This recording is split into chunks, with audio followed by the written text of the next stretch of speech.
The shuttle descended through purple clouds toward the Crystal Palace below, and Ambassador Elena Volkov sat perfectly still in her seat with her hands folded on her lap and her expression calm like a frozen lake in winter. She wore the formal, black diplomatic uniform of Earth's Foreign Service with silver buttons running down the front and a small blue badge showing her rank.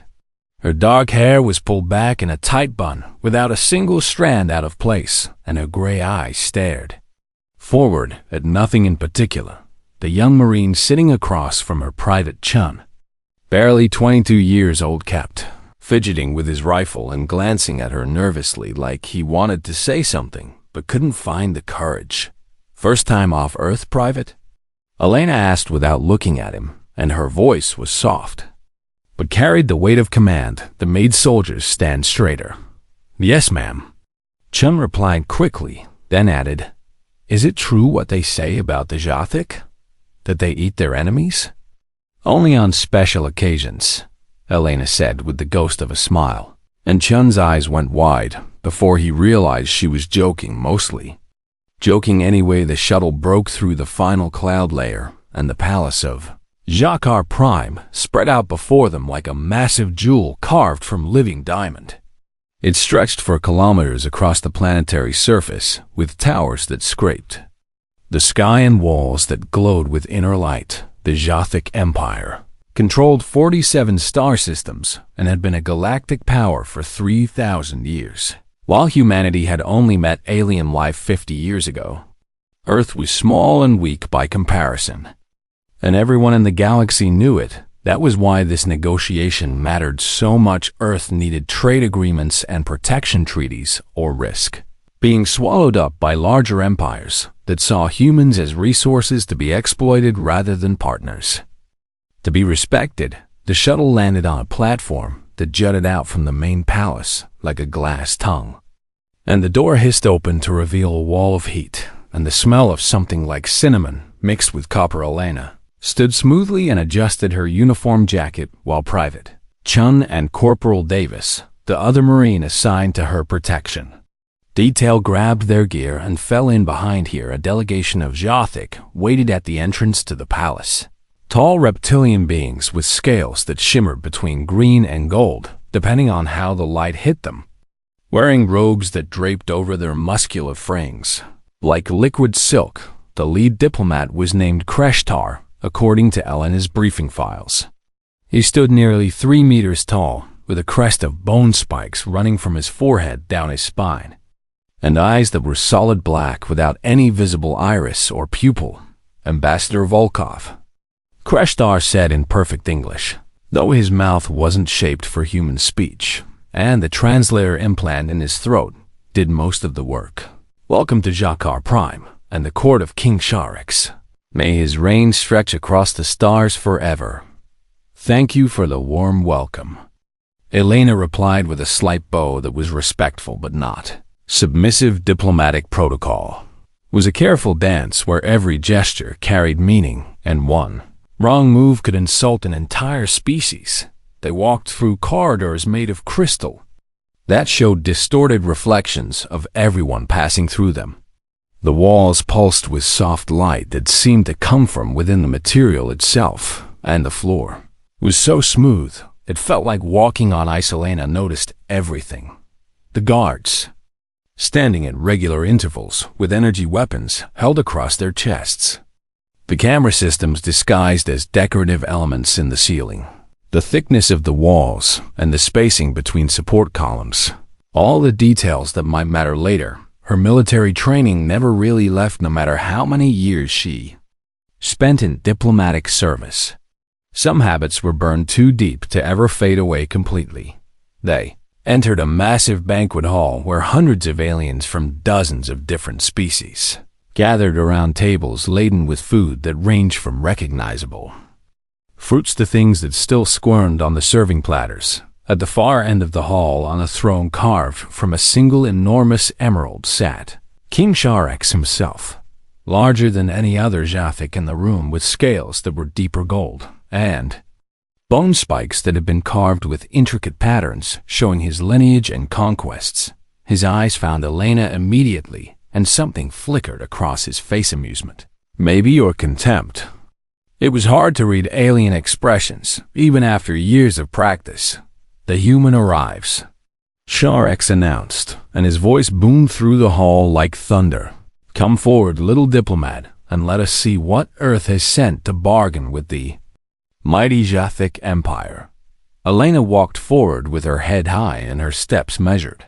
She could feel every eye in the room on her, and knew that she represented not just herself, but all of humanity in this moment.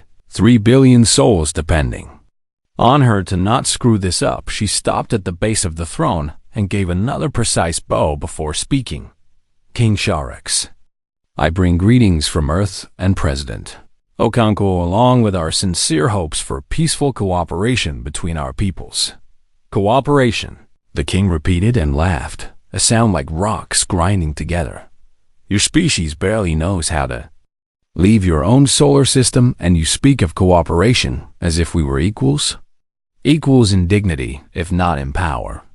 Elena replied calmly, though she felt the insult like a slap.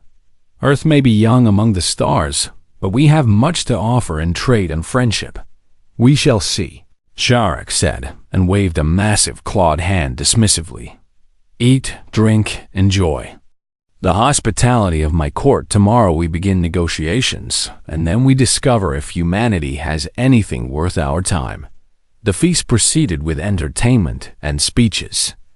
Elena sat at a table with other minor diplomats and made polite conversation. While analyzing everything she saw and heard, she noticed the Galactic advisors whispering to each other and glancing at her, with expressions that seemed hostile, even accounting for alien features.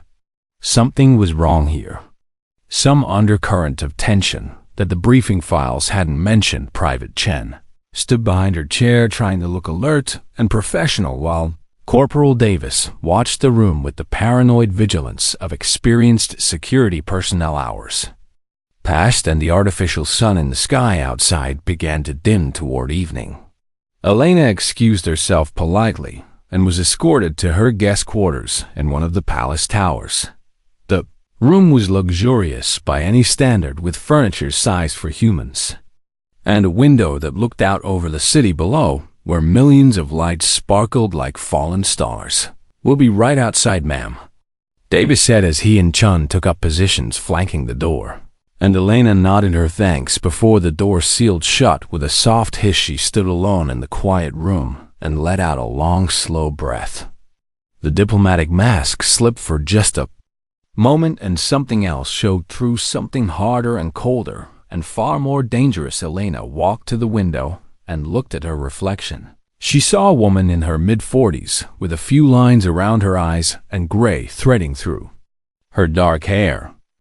Someone who looked like a career bureaucrat or professor rather than anything threatening, but underneath that reflection she could see another image, like a ghost.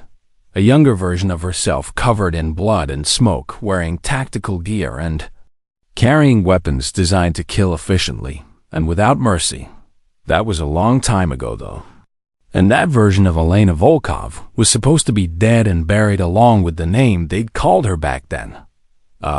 Name whispered in fear across a dozen worlds during the contact wars. She turned away from the window and began her evening routine, checking for surveillance devices, mapping exits and potential weapons, running through scenarios in her mind like she'd been trained to do so many years ago. Old habits die hard, and some habits were specifically designed never to die at all. Elena lay down on the bed with her clothes still on and her boots within easy reach. She stared at the ceiling and waited for sleep, while part of her mind stayed alert and watchful. Somewhere in the palace, King Sharex sat with his closest advisors and discussed the human ambassador with contempt and anger. They had learned something about Earth's secret trade deals with rival empires and decided that an example must be made. Orders were given to the Silent Talon's elite assassins who had never failed a mission, and they began moving through the palace shadows toward the tower where Elena Volkov slept. If anyone had asked those assassins what they expected, They would have said it would be quick and clean. One middle-aged diplomat eliminated without fuss or complication. A message sent to Earth about respecting their betters. They had no idea who Elena Volkov really was or what she'd been before the diplomatic credentials and peaceful missions. They had no idea they were hunting something far more dangerous than themselves. They had no idea that the woman they'd been sent to kill was the ghost story that still made hardened soldiers check shadows and lock doors, the legend from the Contact. Wars that everyone assumed was exaggerated propaganda. They didn't know they were about to wake up the Baba Yaga. And by the time they figured it out, it would be far too late. The attack came at 3 in the morning, when most creatures, human or otherwise, were deepest in sleep and their reactions slowest. The silent talons moved through the corridor outside Elena's quarters like living shadows with their optical camouflage bending light around their forms. Private Chun was slumped against the wall, fighting to keep his eyes open after 18 hours of duty when the first talon materialized behind him. Chun never even saw the blade that opened his throat, and he died silently while blood pooled on the crystal floor. Corporal Davis had turned at some small sound instinct, warning him that something was wrong, but the second and third talons were already on him with monomolecular wires that cut through armor and flesh like they were nothing at all. Davis managed to fire one shot that went wild before he went down. And that single plasma bolt burning into the wall was what saved Elena Volkov's life. She woke instantly and completely the way soldiers learn to wake during war. One moment asleep, and the next rolling out of bed with her body already moving toward the weapons locker she'd identified during her security sweep. The door to her quarters exploded inward, and 2 Jothic warriors rushed through expecting to find a confused diplomat fumbling for a light switch. Instead, they found empty space where Elena should have been, and darkness that worked against their thermal vision. Elena had killed the lights manually and smashed the environmental controls to make the room colder and mask her heat signature. She pressed herself against the wall beside an ornamental sculpture that weighed at least 50 kilos and waited. The first assassin moved past her position, scanning with his voice, weapon raised, and Elena shoved the sculpture with both legs, sending it crashing into him. The Jothic went down hard, and she was on him before he could recover. She took his knife, a weapon designed for someone with much larger hands, but it would work, and drove it up under his jaw, where the scales were thinnest, and into his brain.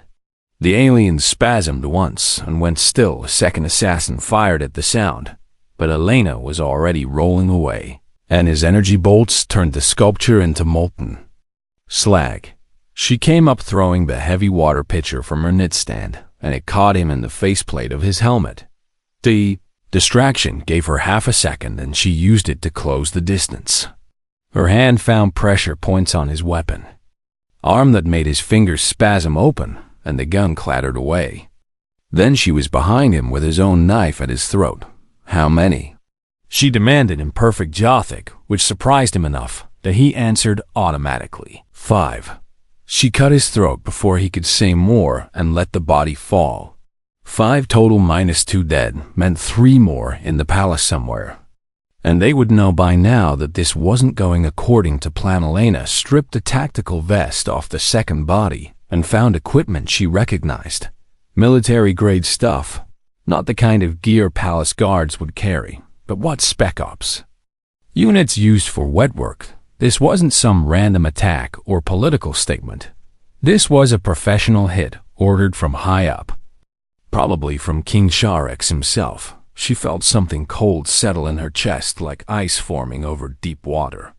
She'd tried so hard to leave that life behind, to be someone different, to prove that people could change and grow beyond what war had made them. But here in the darkness, surrounded by bodies and blood, Elena Volkov felt the old patterns clicking back into place, like a weapon being assembled. Muscle memory that went deeper than thought. She moved to the weapons locker she'd secretly stalked during her inspection tour of the guest quarters the day before. Diplomatic immunity meant they couldn't search her sealed containers without causing an incident. And she'd use that to smuggle in gear that would make a Marine jealous body armor went on first. Lightweight composite that could stop most energy weapons and kinetic rounds. Then a utility harness with tools that looked innocent but could be weapons in trained hands. She pulled her hair into a tight tactical braid and smeared dark paste from a makeup compact across her face to break up her features. The diplomat's mask was gone completely now. And what looked back from the mirror was something else entirely. Elena keyed her comm unit and sent an encrypted burst transmission to Earth. Contact compromised. Protection detail down. Going dark, Volkov. She didn't wait for a response because there wasn't time. The remaining 3 assassins would be converging on her position, and she needed to move before they could coordinate. The corridor outside was a nightmare painted in blood and plasma burns. Chun and Davis lay where they'd fallen, and Elena knelt beside each of them for just a moment.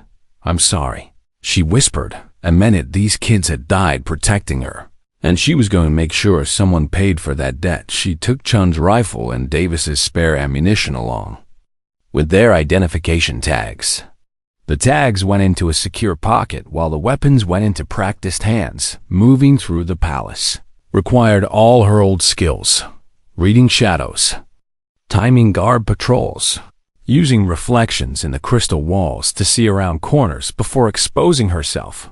The 3 remaining silent talons were hunting her, but Elena was hunting them right back, and she had 20 years of experience they didn't know about. She found the 3rd assassin on a balcony overlooking the grand atrium.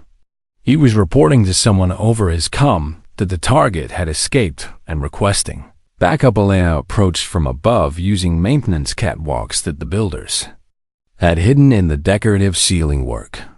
She dropped onto the Jothic from behind, and her knife found the gap between his helmet and body armor. The assassin gurgled and tried to grab her, but she rode him down to the floor and held on until he stopped moving.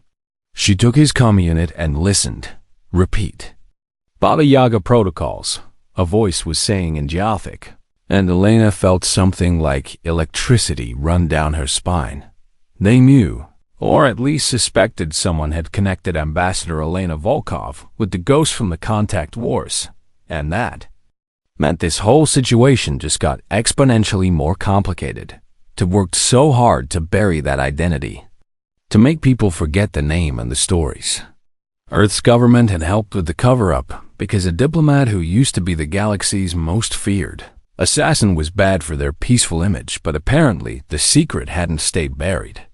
As deeply as she'd hoped, Elena moved through service corridors that the palace staff used. Narrow passages that connected the grand halls where important people walked.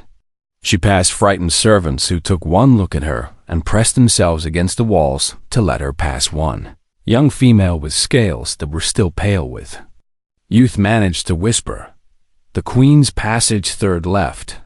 Hidden door behind the tapestry." Elena nodded thanks and followed the directions. Apparently, not everyone in the palace supported King Sharek's decisions, and she filed that information away for later. The passage led to a security hub where palace guards monitored camera feeds and coordinated patrols.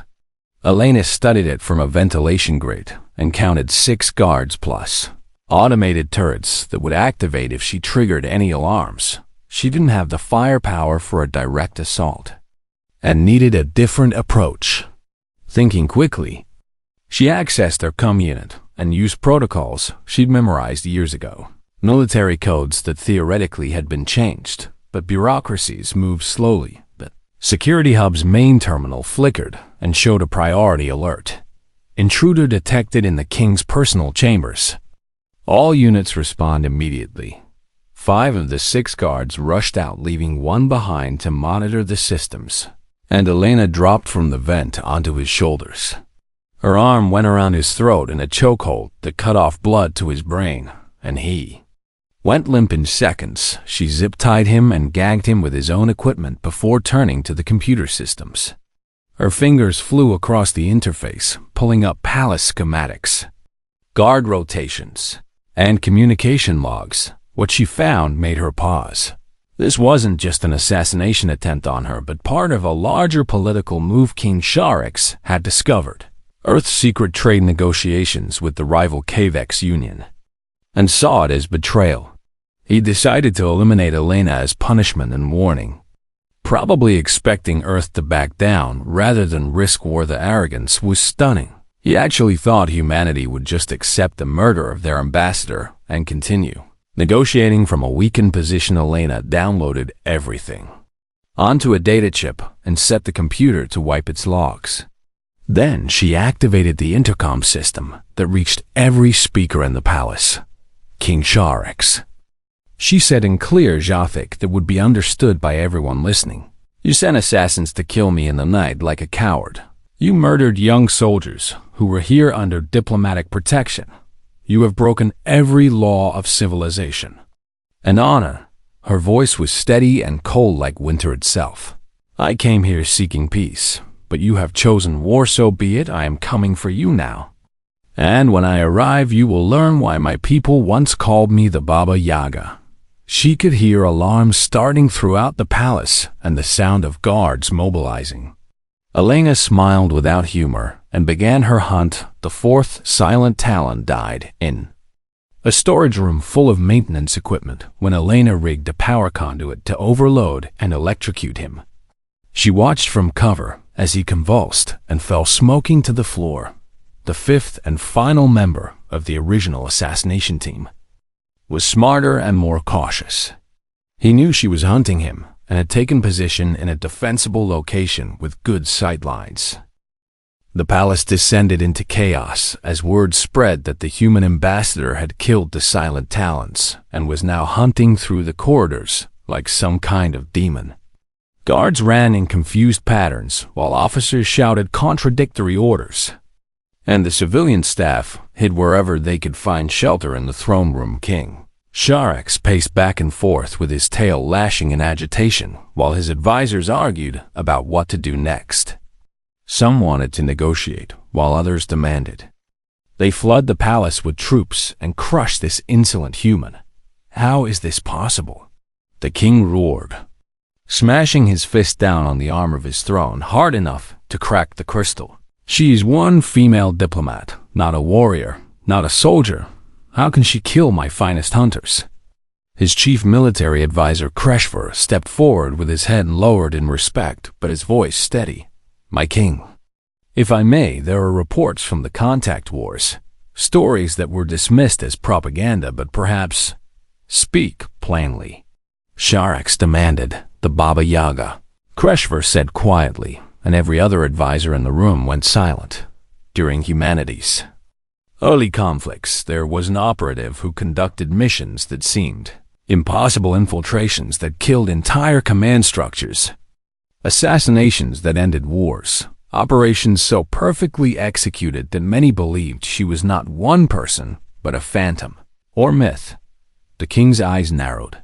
And you believe this diplomat is that phantom? I believe she just killed 5 silent Talons in 6 hours using improvised weapons and intimate knowledge of our security systems.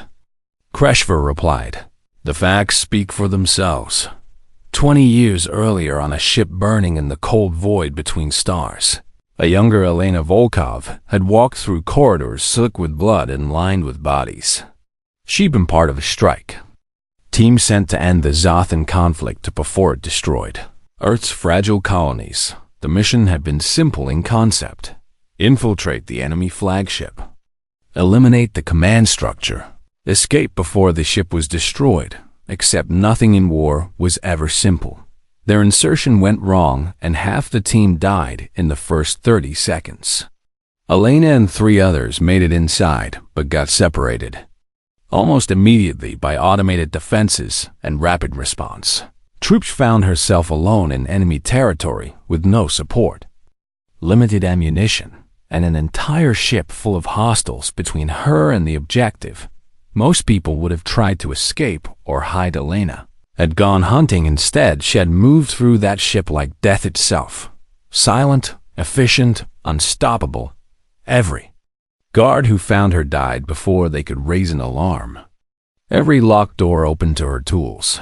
Every trap avoided through paranoid caution. It took her 8 hours to reach the command deck, where the Zothan admirals were coordinating the fleet that had already killed millions of human colonists.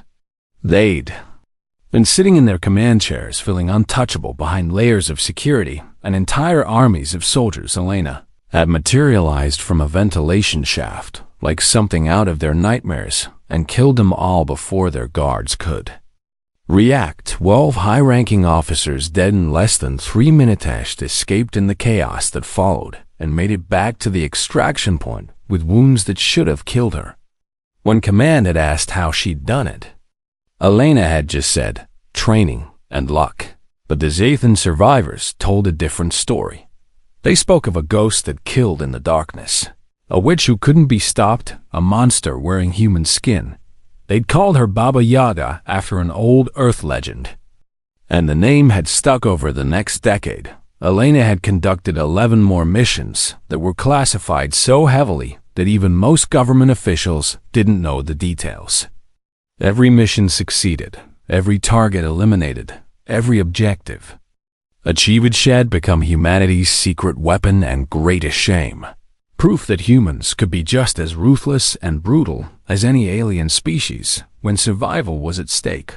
When the contact wars finally ended, Elena had been quietly retired, given a generous pension and a new identity, and strongly encouraged to disappear, because peacetime didn't need monsters.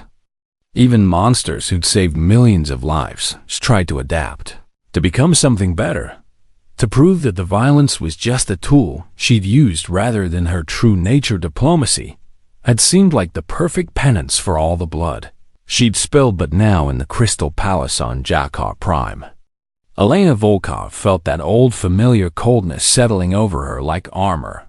King Sharex had made a fatal mistake by attacking her, and she was going to make sure he understood exactly what that mistake cost. Rigged the palace security system to work against itself.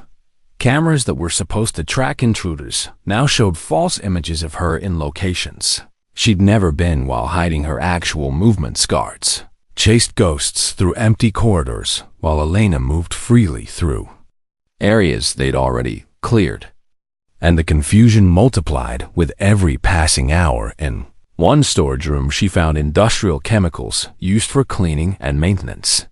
Her hands moved automatically, mixing compounds into something that would burn very hot and very fast. She wasn't trying to destroy the palace, but creating strategic fires would force evacuations and thin out the guards. In another room, she found the palace's main power distribution center and placed carefully shaped charges that wouldn't explode unless she triggered them remotely.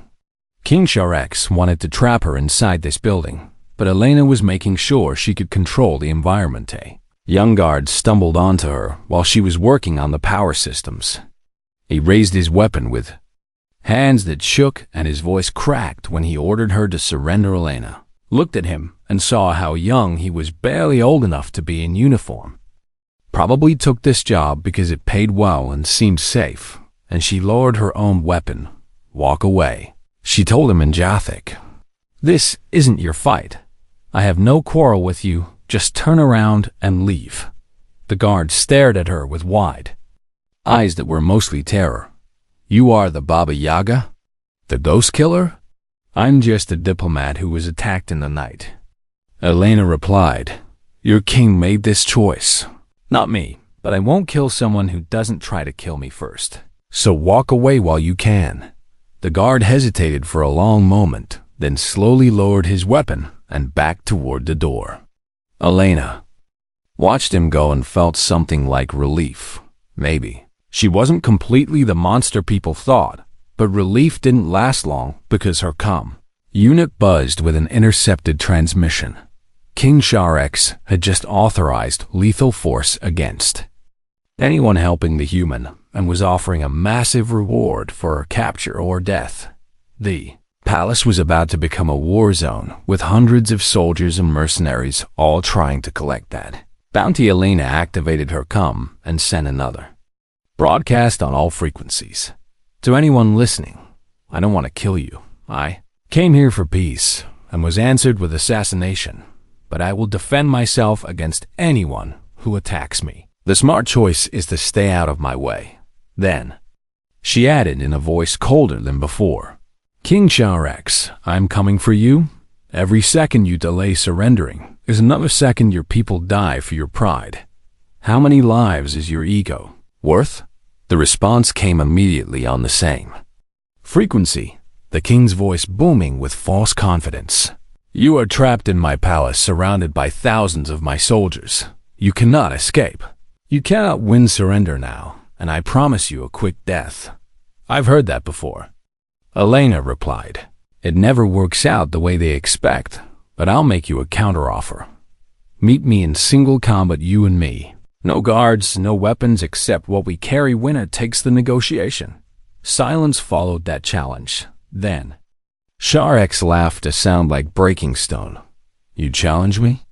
A human female, barely half my size, challenges the king of the Yothic Empire? Your arrogance amazes me. My confidence comes from experience.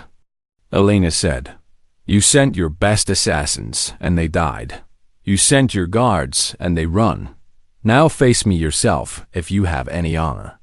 More silence, and Elena could almost hear the advisors arguing in the background about whether the king should accept or dismiss the challenge. Finally, Sharex spoke again. Very well, I accept your challenge, but first, you must reach the throne room alive. I have sealed every route and placed my finest warriors in your path. Come if you dare. Baba Yaga. The cum went dead, and Elena smiled without humor. She'd gotten what she wanted. The king's pride wouldn't let him back down from a public challenge, and that pride would be his undoing. She moved through the palace with renewed purpose. Now she had an objective and a timeline, and obstacles between her and that objective were just problems to be solved.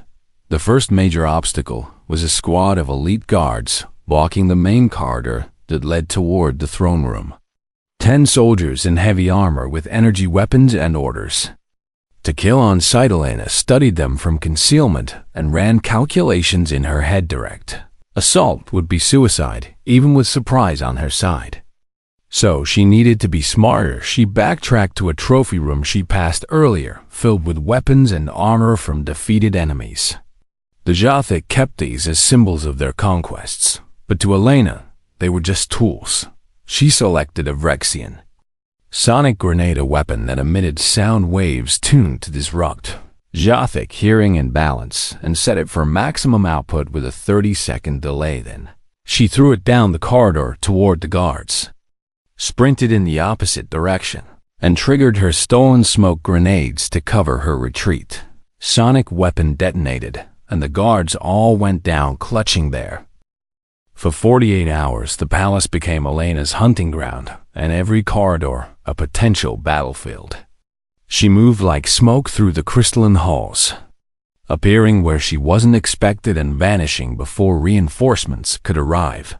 The body count climbed steadily.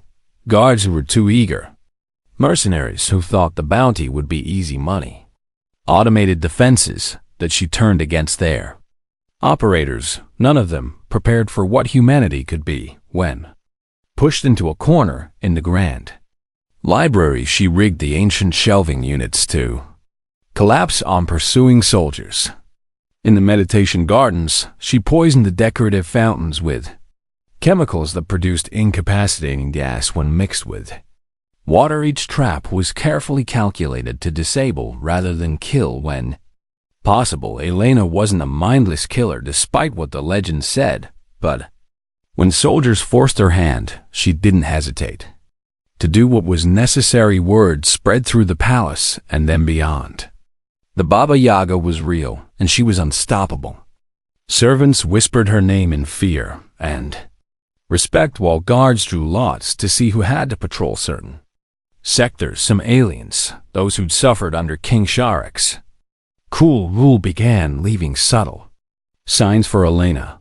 Unlocked doors, disabled security panels, notes scratched in Yothic warning of ambushes ahead. cleaning woman named Sithel approached her in a deserted hallway, with her head lowered and her voice barely a whisper. Third tower. Servant stairs. Leads to royal quarters. Less guards there, because King thinks you won't find it. Elena studied the older Jathic female, whose scales were dulled with age, and saw genuine hatred for Sharex in her eyes. Why help me? My daughter worked in the kitchens, Sithel replied with her voice breaking. She spilled soup on the king's robes by accident. He had her hands cut off as punishment. She took her own life. 3 days later, the simple horror of that statement settled over Elena like a weight. She'd been focused on her own survival and the mission objective, but had forgotten that King Share's cruelty affected thousands of people beyond herself. I'm sorry, Elena said and meant it. If I survive this, I'll make sure he answers for that too. Sithel looked up with something like hope in her eyes. You truly intend to face him? I challenged him publicly, Elena replied. He accept. We'll meet in the throne room and settle this the old way. He is massive and powerful, Sithel warned. He has killed challengers before in personal combat. He enjoys it, takes pride in his strength. Size isn't everything, Elena said with a thin smile. Sometimes being smaller means being faster and smarter. She followed Sithel's directions to the servant stairs and found them exactly as described. The route was longer but less defended, and she made good progress until she ran into someone unexpected. A Jathic officer stood in the stairwell blocking her path. Young by their standards with scales that still showed the bright green of youth.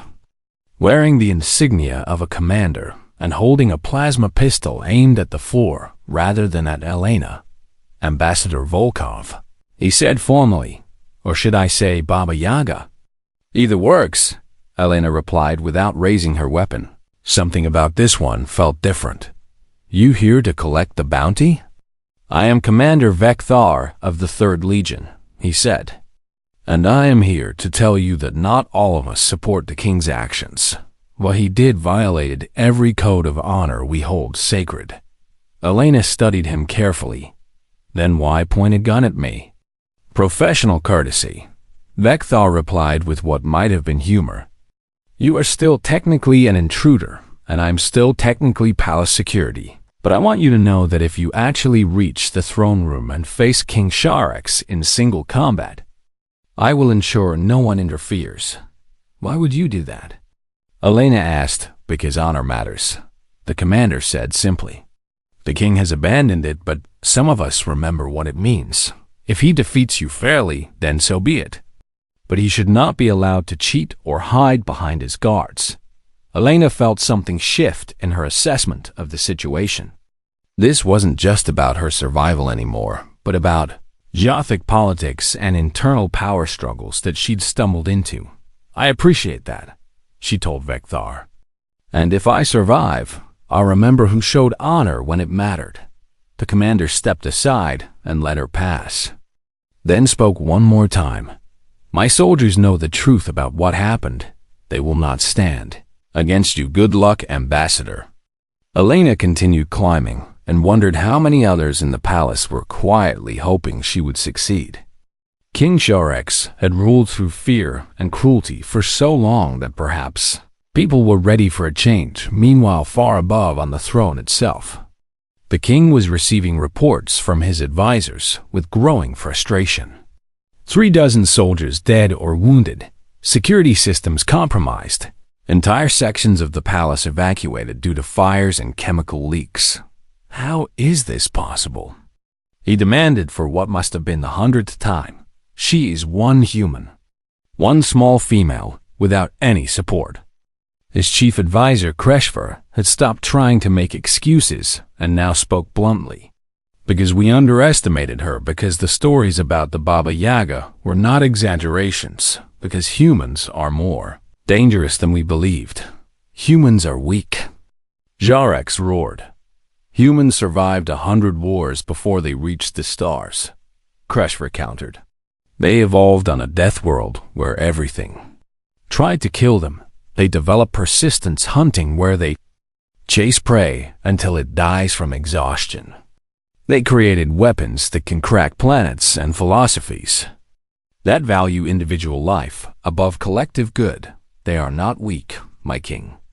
They are terrifying in ways we never anticipated. The king fell silent at that, his massive clawed hands gripping the arms of his throne until the crystal cracked. She wants single combat? She wants to face me personally? Then I will crush her in front of the entire palace and show everyone what happens to those who challenge Jothic power. My king, Kreshver said carefully, perhaps we should reconsider offer negotiation instead. No. Sharek slammed his fist down. I accepted her challenge before witnesses. I cannot back down without looking like a coward. She will come here and she will die, and this humiliation will end. In orbit above Jakar Prime, 3 Earth naval vessels had quietly taken up positions at the system's edge.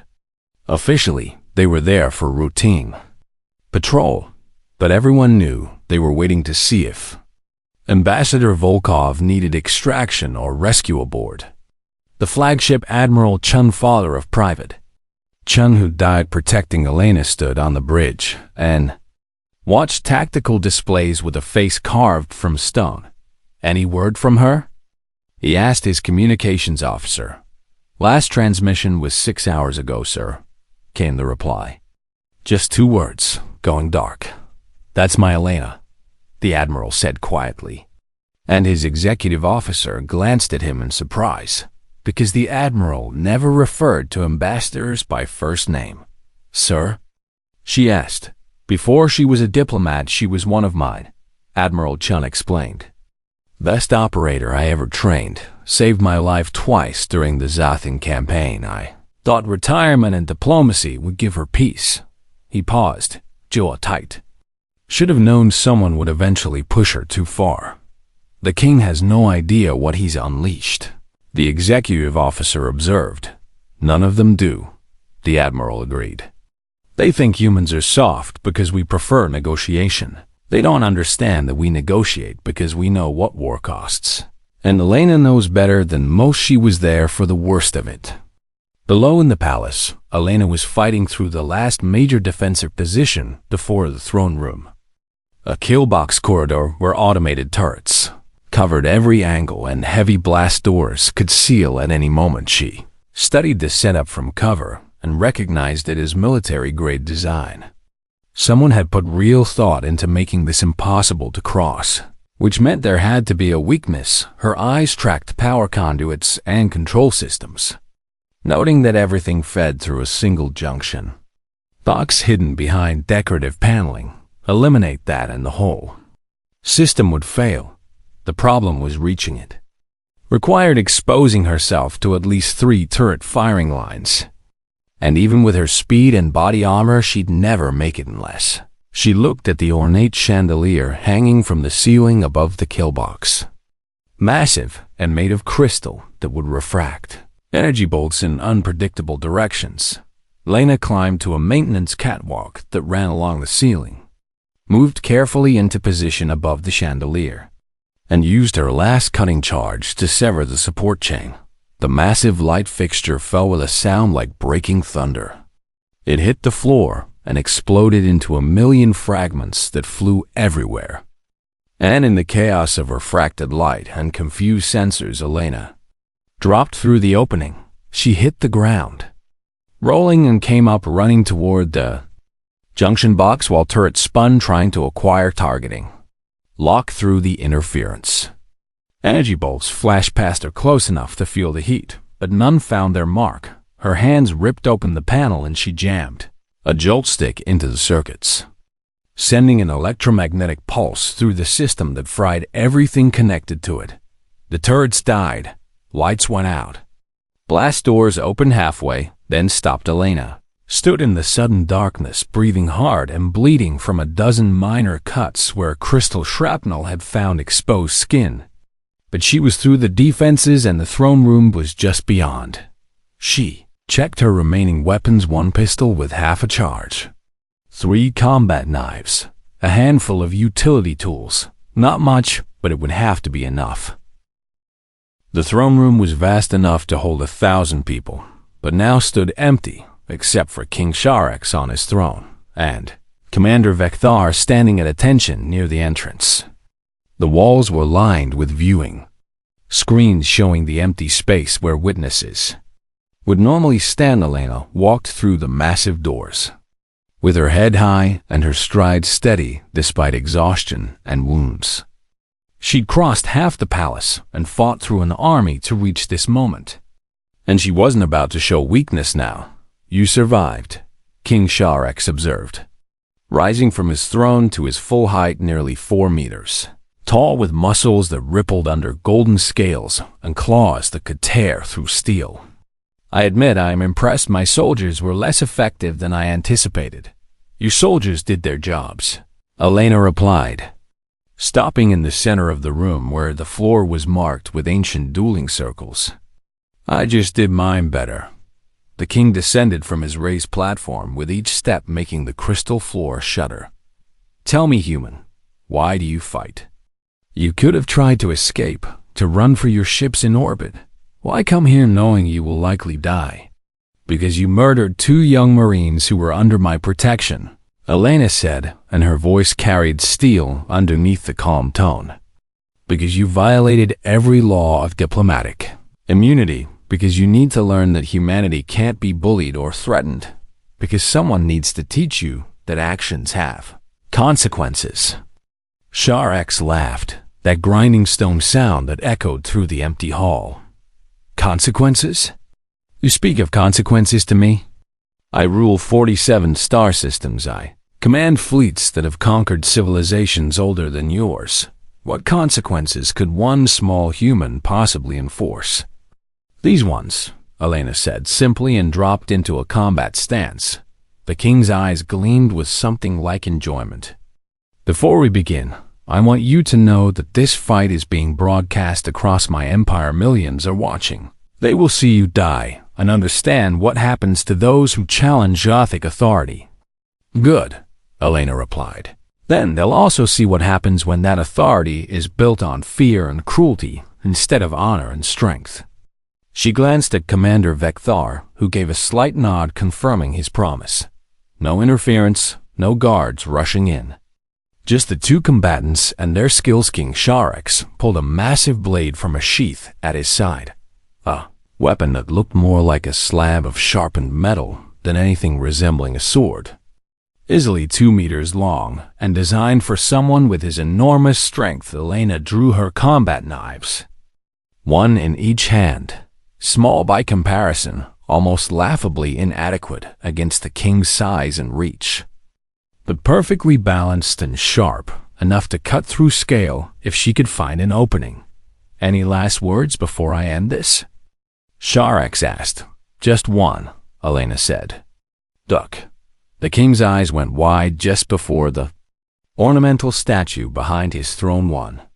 Elena had rigged with explosives during her infiltration detonated, with enough force to knock him forward and fill the air with smoke and debris. Elena was already moving, not toward the king but toward Commander Vecthar, who reflexively raised his weapon before recognizing what she was doing. She wanted his gun. She grabbed it from his hands with a look that promised she'd return it, spun, and fired 3 shots into the smoke where King Sharex was stumbling forward.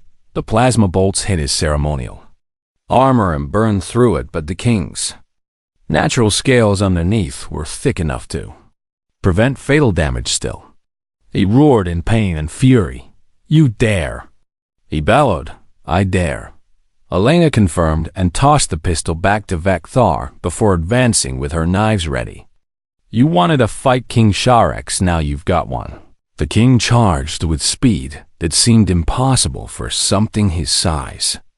His blade swept in a horizontal arc that would have cut Elena in half if it connected, but Elena wasn't there anymore. She dropped and rolled under the swing, came up inside his guard, and drove both knives into the softer scales at the back of his knee joints. Sharex howled and kicked backward, catching Elena in the chest with enough force to send her flying across the throne room. She hit the floor hard and felt ribs crack, but forced herself to roll and come up moving because staying down meant death. King limped toward her, dragging his injured leg, but still terrifyingly fast. Clever tricks, human, but tricks won't save you. I have fought in 100 duels, killed challengers twice your size. You cannot win.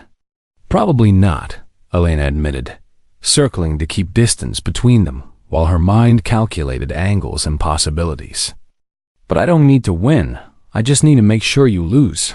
She feinted left, then dove right as his blade crashed down where she'd been.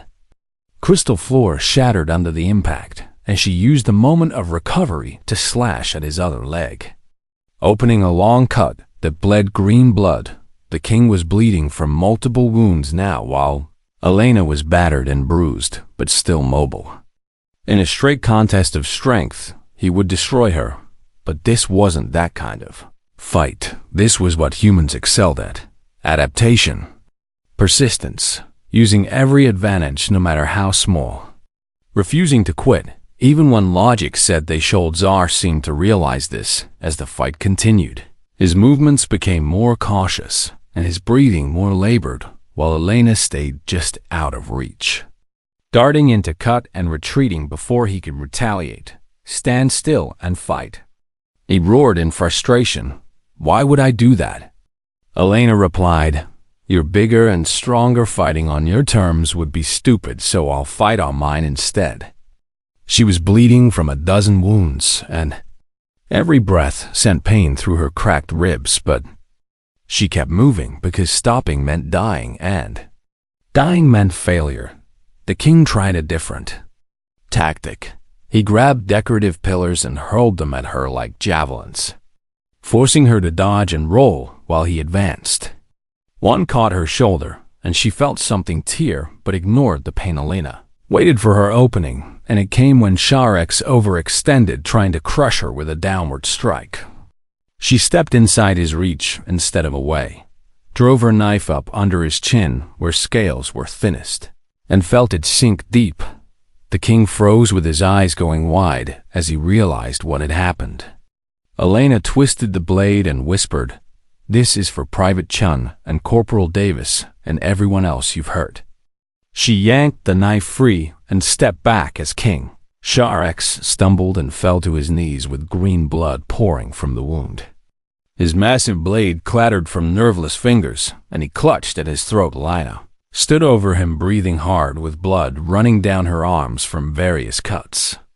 You could have chosen peace. You could have negotiated fairly instead. You chose violence, and now you pay the price. The king looked up at her with something like surprise in his dying eyes. How is this possible? You are so small. Size doesn't matter when you're fighting for something bigger than yourself, Elena told him, then added more gently, I didn't want this. I truly came here seeking peace, but you left me no choice. Sharex slumped forward, and his breathing stopped. The mighty king who had ruled 47 star systems and commanded vast fleets died on the floor of his own throne room, defeated by one human diplomat who'd been pushed too far. Silence filled the vast space, broken only by Elena's ragged breathing. She became aware that millions were still watching through the broadcast feeds, and that her next actions would shape galactic politics for years to come. She could execute the king's advisors and seize control, establish humanity as the new dominant power through fear and violence, become everything the legend said the Baba Yaga was, or she could choose differently. Elena turned to where Kreshvar and the other advisors were watching from doorways they'd been hiding in. Your king is dead, killed in fair combat that he accepted willingly. I claim no territory and seek no revenge beyond what justice demanded. She walked toward the throne, and every alien in the room tensed, expecting her to claim it. Instead, she sat on the steps below it and spoke clearly. I came here to negotiate peace. That offer still stands. Earth wants trade and cooperation, not conquest, but understand this. We will defend ourselves against aggression. Commander Vekthar stepped forward. By Jothic law, you defeated the king in single combat. that gives you the right to claim the throne or name a successor. Then I name you," Elena said without hesitation. Commander Vecthar showed honor when others showed only cruelty. He kept his word about fair combat. Let him rule, and perhaps things will be different. Shocked murmurs ran through the advisors, but Vecthar approached and knelt. "You honor me beyond measure. If I accept this responsibility, I swear to rule justly and negotiate fairly with all species, including humanity." "That's all I ask," Elena said, and stood despite the pain it caused. "Now if someone could call my people and tell them I'm alive." "That would be great also. I need medical attention, because I'm pretty sure I'm bleeding internally." The throne room erupted into organized chaos as advisors rushed to secure the palace and medical teams were called. Elena let herself be guided to treatment while her mind slowly came back from the cold place where the Baba Yaga lived hours later after surgery and regenerative treatment. Elena sat in a private room, accepted a communication from Earth. Admiral Chun's face appeared on the screen with relief warring with anger. "You couldn't have called sooner?" he demanded. "I was busy not dying," Elena replied. "I saw the broadcast. The whole galaxy saw the broadcast." The Admiral said, "You killed a king in single combat and turned.